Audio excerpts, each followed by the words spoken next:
తగ్గినట్లే తగ్గి మరలా అంతకంతకు పెరుగుతున్న వరద ఉధృతికి అంబేద్కర్ కోనసీమ జిల్లాలోని లంక గ్రామాల ప్రజలు బెంబేలెత్తిపోతున్నారు.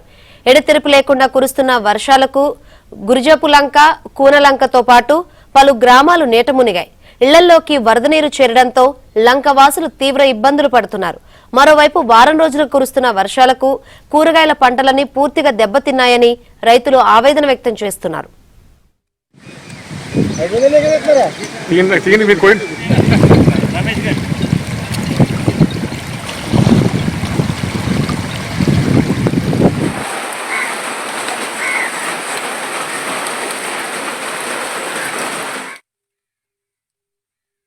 మాకు వాటర్ కూడా లేదండి, చాలా ఇబ్బందిగా ఉంటుందండి. మాకు పిల్లలతోటి ఇంట్లో కూడా వచ్చేద్దండి వరద.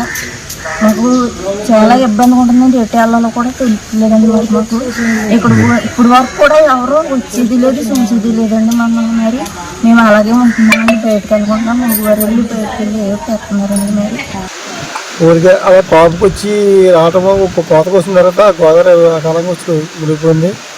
మునిగిపోతే చేతికి వచ్చేసి అమ్మాయిని మాకు చేతి రాకుండా పంట మునిగిపోయింది. లోతు నీటిలో ఆ కాయలు కోసుకుని ఏదో కొద్దిపాటు కూడా చూసి చేసుకున్నాం. ఉంటే ప్రతి పరిస్థితి ఇలాగే అయింది. ఈ సంవత్సరం కాదు, ప్రతి సంవత్సరం కూడా మాకు ఇదే ఈ ఆషాఢ మాసం నెలలో గోదావరి వచ్చి మాకు